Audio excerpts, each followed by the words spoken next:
Hosted by Mike, the Big Cheese. Good, man. How you doing? I'm doing great. All right. Listen, I've been a big fan for a long time. You are definitely one of the premier singers out there these days, and I'm happy because it's been about 5 years since we had a Death Dealer record, even a Cage record for that matter. I mean, you've been busy with the Three Tremors and other things, but it's good to see you get back to this band, and I'm hoping Cage is next.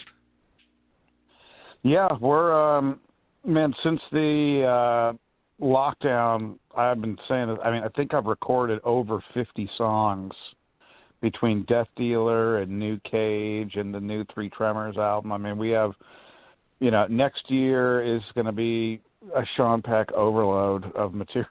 So there's so much stuff coming, it's insane.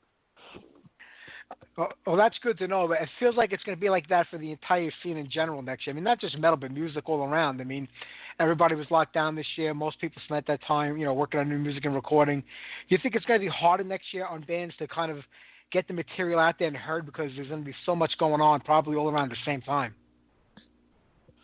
Yeah, I mean, especially when the floodgates open to tour, everyone's going to be jumping on it to try and get out there and play. A lot of bands want to hold on to their record until they can tour behind it, but we're not doing that. We're putting it out, and the support for this new Death Dealer album has been great. I mean, the pre-orders are fantastic at deathdealermetal.com.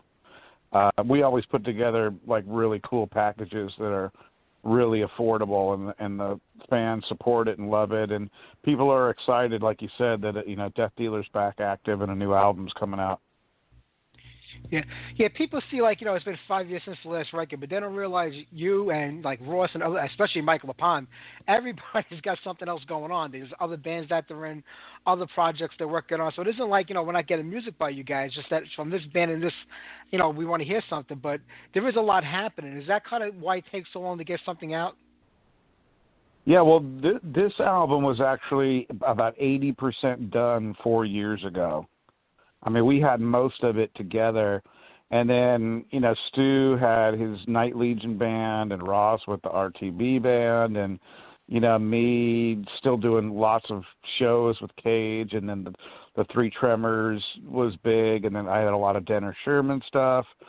That, it kind of got put on the back burner, and then we finally found the time to write a few more songs and inject some heavy metal steroids into the ones that we already had and finish off Conquered Lands. But since then, we just kept on writing, and the fourth Death Dealer album is already finished, and we're almost done with the fifth Death Dealer album. So there is going to be Death Dealer as far as the eye can see coming at you. That's good to know. First record with Michael LaPond playing bass in the band. Mike, one of the best bass players, I think, in all of the business. I mean, what does he bring to the band? Well, I mean, when we got his, bass tracks, first of all, Ross stole the Death Dealer drummer, Steve Bolognese, and so I thought it was only fair that we steal his bass player. So, and I'd met Mike a few times, talked to him on the phone and on the, on Messenger and stuff. And when we got his bass tracks, they're so musical, man. It's like literally the first bass tracks on any album that I listened to and went, oh man, that's sick right there. I mean, he fills in spots with all kinds of melody that you didn't expect, and really adds a lot to the songs. Usually in this kind of metal, the bass is just kind of there, and it's like, yeah, it sounds good, but this dude, you know, and he's also, and again, he's already finished the fourth Death Dealer album and some of the fifth Death Dealer album, so I've heard a lot of Mike LaPon bass playing on Death Dealer, so it's, you know, like I said, first guy that I've ever worked with that really just makes the songs like totally better, and it's incredible. Yeah, the Conquer Land is really such a solid record. I mean, I'm waiting for New Cage next, so I can have like the trifecta maybe by next year. But the three Tremors, that's something that really surprised me. Did it surprise you how that took off? I mean, three well-known singers all up together on stage at the same time, sort of taking like what they did with, you know, the classical music thing when they put the three of them together. I mean, this is an amazing concept and idea, but did you think it would work with three singers up there, especially guys, you know, let's be honest, singers are a breed of their own. You know that. Yeah. What was cool is, so moving forward, the second Three Tremors record is pretty much done. It's definitely going to come out next year. I'm not quite sure when, but we're excited about that. We're going to, you know, sitting on a record that you want people to hear is always hard, man, because it's a killer one. And we did, I think, 60 or more shows together. So we wanted people to know that was a band. You know, it wasn't just some project.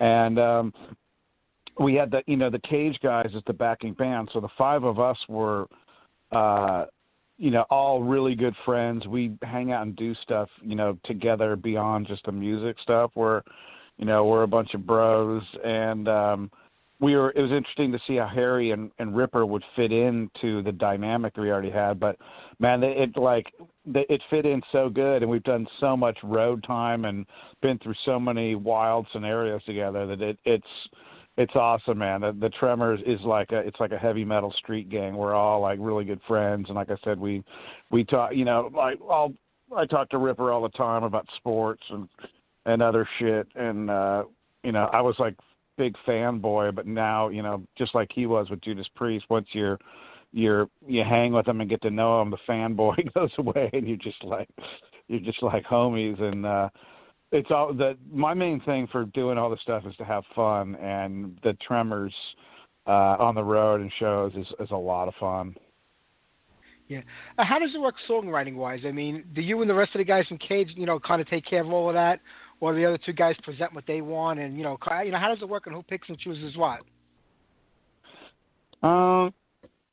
We just kind of kept it where, me and the two guitar players from Cage, Dave and Casey, pretty much put the songs together. You know, Sean will record the drums, and he'll put his own spin on the drums and, you know, totally augment it. And I write all the lyrics and melodies. But this second record, you know, the Ripper and Harry definitely brought more and more ideas and added some little things when we got the vocals back in, like, oh, that's cool, I didn't think about that. So, you know, just for the ease of it, we kind of do the writing, and as it goes along, I'm sure they'll get more and more involved in that. But that's okay, man. It's hard enough just to get this kind of record done with three singers and three versions of the song. So whatever shortcuts we can take, it makes it just easier to make it a reality. And that's what we wanted to do on the first one. And the second one, we put together really quick, man. It just like was a natural writing process. And so same thing for that one. Yeah. You know, if you go back to the 80s, it was unheard of for most bands like to have members all over the country, all over the world, for that matter. But technology today allows that to happen. It makes it, I would imagine, easier because you can just swap files and record and send it back and forth and get everything put together.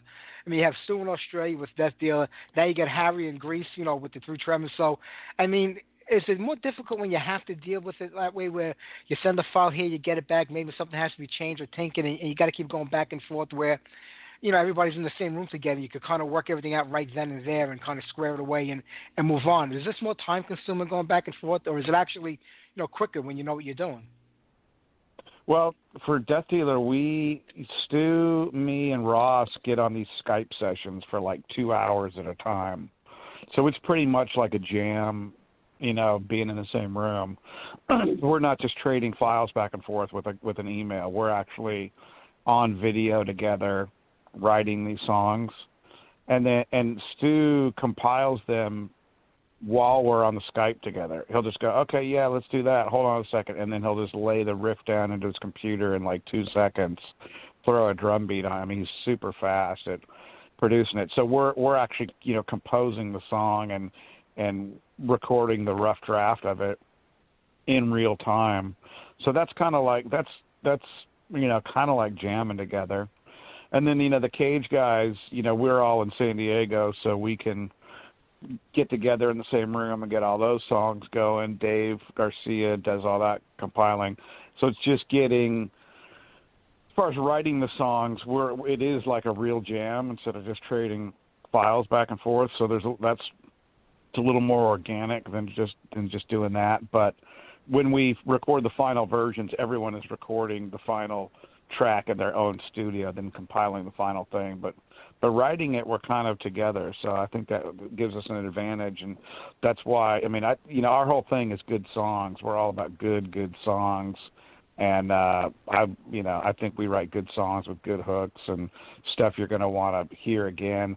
So many albums, like I've been listening to like everything new that comes out, and a lot of good stuff out there. But so many albums, like you listen to the whole thing, and then you're like, man, it was a really good album, but I don't really remember any particular part of it. You know what I'm saying? Yeah. Yep. And we try and go, oh, dude, I got to go back to frickin' Sorcerer Supreme or whatever, whatever song on there. And I think this new Death Dealer album's got a lot of memorable tracks that people are going to go, fuck, play that one again. Oh, I'm sure of that. I'm here in New York, and we're run by a dictator, so we're basically on lockdown, day after day. There's nothing happening, on the Right. live front, with any type of music. I know it's not much better in California, but is there anything happening all over there where a band could get out and perform live anywhere, even in an outdoor place, or is it just kind of completely shut down too, Phil? There was like there's outdoor guys setting up, and then people playing. There's been some underground metal parties that have happened. So people are trying to do it. The governor here just put out a whole new set of rules for having people over at your house, and they're so absurd. They're so ridiculous. Like, if you're gonna sing, make sure you sing with a mask on, and like, put your mask on in between bites and shit. I'm all for, no one wants to catch this shit for sure, and I'm all for, wear a mask when you go somewhere, better safe than sorry. But eventually, they've got to, unlock down this place, and so people can play. But I don't think, everyone's trying to book stuff for, we have 3 festivals in March. I'm sure those aren't happening, and I'm going to be shocked if, everything's not kind of resumed back to normal until 2022. I think 2021 is going to be a piece of shit too. So we're just writing songs, and, our drummer just got back from 3 months in Denmark. So we're going to actually go and have a jam, which I can't wait to get into. I haven't been in a jam with the band in so long. So we're going to actually get in and frickin' play just for the hell of it. So, until there's a cure, I think people are going to still be freaked out. Oh, absolutely. You see a lot of bands saying we'll be back in, like you said, it's 2021. They think it's going to happen, but I think a lot of those European festivals are going to start canceling probably by the end of the year when they realize, a lot of people can't get there. I know it's a little better over there as far as things being open than here, but it's still not enough to, I think, to fill up these places. And it really puts bands in a hard position, because when the time does come when everybody can go out, is it a rush to make those appointments and book those things first? Because, how many clubs are going to be around back then? I'm sure we're going to lose a lot of clubs over the next 6 months, 7 months. And then you try to book shows, and it's got to be like a challenge, even just try to put a tour together come next year when this opens up again. Well, we were going to go do Cage and Ripper. We're going to do a show in Anchorage, Alaska. Maybe we're going to do 2 shows in Alaska, because we had a promoter that was, Alaska was open, and they were doing shows and everything. And we were just about to pull the trigger on it, and frickin' Alaska closed down. We're like, God damn it, we were going to get out. And then, we had a Tremors U.S. tour that canceled in March. We squeezed Texas and and Florida in, and then we had another 17 shows, and we were on Eddie Trunk going, we're going no matter what, we're doing it, we're not canceling no matter what. And, then we had to cancel because California closed and New York closed. We're like, fuck. So we thought we were going to sneak that one in right under the radar, like right as everything was fucking closing down, but it closed down quick, and we got fucked on that. But, yeah, man, I mean, Death Dealer's definitely going to be active and live once there's an opportunity. We're going to have so much killer new material to put into a set, and I can't wait to get on stage with LaPond. Yeah, it'll be great to see you guys up there. I mean, a lot of bands are going the route where they're just filming themselves in a recording studio, a rehearsal studio, and they're airing it on the internet, and to charge us some money for it. Is that an option? You maybe get out there and playing live with Death Dealer or even Cage or even the Three Tremors that do a live internet type show where you can charge for it and at least have everybody together and play, or is it not even feasible, especially with some of the members being so far off? Yeah, Cage would be a possibility. There's a big facility here in San Diego. It's like a massive rehearsal, production facility, and I'm friends with the owner. And he just invested a ton of money into a whole streaming, system with this giant stage and stuff. So I was totally like, no. And then this guy called me up. He's like, dude, you got to do it. So I don't know. Cage might do something like that, but everything else logistically, Australia might frickin' let it make it where no one can even leave the country, we're hearing.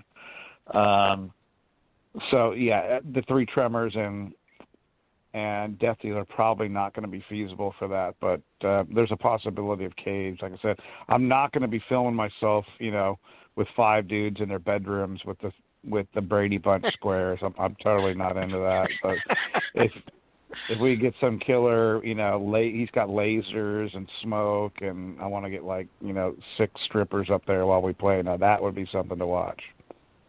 Absolutely, I'd pay $25 for that. We'll make it 10. Make it easy on people. It's a lot better. But the album comes out November 13th. It's on Steel Cartel Records. I mean, the label's been putting out more and more stuff over the last 2 years. I mean, how do you feel about that?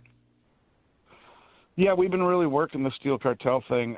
We kind of got forced into it because the label that was going to put out the Three Tremors just completely lagged and flaked. And I'm like, okay, let's crank up Steel Cartel again, which we did for the first Death Dealer album. And now, the products that we've been putting out have been selling so good, the distributors are like, hey, man, what else are you putting out? And we're like, we have a new Cage. So it was mostly just for my stuff, but now I've got a few friends bands that are going to be released on it, and we're hooking up other people with distribution. So it's morphing into kind of a real label, and we got the slogan that we're the kings of the physical medium.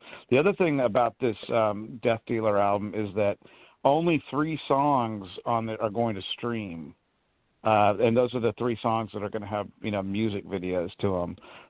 If you want to listen to this album, you're going to have to support the band and buy a version of it, and support heavy metal and not support Spotify. I mean, we're taking a stand against the streaming shit. It's like we're like a microbe in the giant ocean of music, and no one's going to be afraid. The Spotify executives are not going to be trembling in fear that we're not streaming our shit on their platform. But that's how we're doing it. We're only, it's like if you want to go see the Avengers, Endgame movie, you have to buy a ticket and go to the theater to see it, and that's how we're approaching it. But we're putting a lot of time and money into our physical product. I mean, the booklet is a 16-panel booklet with all original artwork, and we got inserts and everything, and the vinyl looks just insane. That's got inserts that look incredible. And so the physical product that when you plunk down your hard-earned money for Death Dealer, it's worth it. And the bundles that we have, the Ultimate Conqueror packs, we call them, have like a 3D lenticular of the cover and patches and shirts, and they're all like really good price. It's like they're freaking half the price that a Nuclear Blast pack would cost. So that's why we've been selling so many of them, because people are like, man, you get all this for $60, you know. And the support for that's been great at deathdealermetal.com, plugging that in there, deathdealermetal.com or steelcartel.com. So that's our strategy, man. It's, you know, if you want to hear, you're not going to hear the record. When Friday the 13th comes out in November, you're not going to be able to go on YouTube Premium or Spotify and just push a button and listen to the whole album for free like every other album that's out there. You're gonna go, where's the Death Dealer album? It's not on here. You're like, that's right. You're going to have to go on and order it. That's the way it should be. I mean, most bands, not most bands, all bands, no matter what genre of music you play, are all on the losing end when it comes to the streaming services. And you think about it, a record today, a CD today, is cheaper than what I paid in the 70s and 80s when I was a kid buying records. A cup of coffee at Starbucks costs more than a record does today sometimes.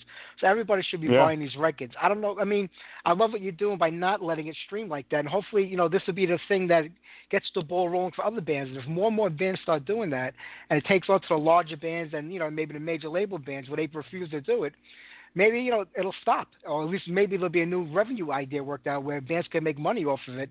I don't get it how they can have 1 million streams and make 2 cents. It's unbelievable. Yeah, it's. I just posted a thing on Facebook. It was like an April Fool's thing. It's like all the metal labels are pulling all their stuff from Spotify and getting together and making their own streaming platform where the artists get, you know, a real royalty, you know, and a subscriber. I was like, that's awesome. And then I'm like, then at the bottom, like, this is a fantasy. It's not real. They're like, fuck. But it was a great idea. It was a great idea that'll never come to pass. But yeah, that's. All the, you know, the distributors like, you can't do that. I'm like, yes, I can, and we are doing it. And, you know, the other day I was like, the Heathen record, the Vicious Rumors record, and the Raven record. Friday comes out. I go on my YouTube Premium account. There's the whole album. Click. I push a button. I listen to the whole album for free. Like, why am I going to buy it when it's just right here? I can just click a button for free and listen to the whole thing. It just you work all so hard to put this product out, and then the day it comes out, it's just like, anyone can listen to it at will for free. It's not right. And, you know, I don't care about my Spotify numbers or being on a playlist or any of that shit. I mean, we're an old school direct to the fan marketing campaign, and so far so good, man. People are supporting it and digging it, and the album is ripping, so you're definitely going to want to pick it up if you're listening out there. So go to dealermetal.com and pre-order it. You're going to love this thing. I couldn't wait. You know, like I said, I get all these records from the labels and from the people I work with in the industry for nothing, but I still go and buy it to support the band so that money goes directly in their pockets and you can put out more records. So, Sean, I'm not going to keep you, man. I appreciate you talking to me today. What a great job you did on Conquered Lands. I'm looking forward to the new 3 Tremors, brand new Cage. 2021 is going to be an amazing year, hopefully, for you guys musically. And the 4th like Death Dealer record, too. And the 4th, too, so it's even better. But within a 12-month frame, we'll get maybe two Death Dealer records. I'm having a hard time being excited about Conquered Lands because I've been sitting on it for 4 years. I'm all about Death Dealer 4, man. I'm so pumped on the 4th record. But yeah, it's hard for me to. I'm so close to Conquered Lands, but everyone in the media and the press has been loving it. So I'm like, okay, it is as ripping as I remember it was 4 years ago. So I think people are going to love it. Yeah, and I can imagine when you heard it for that long, it's like you're ready for the next thing. But you guys did a great job on it, man. November 13th on Steel Cartel Records. I'll put up all the links, and hopefully we're doing this again soon with the Cage record when it comes out.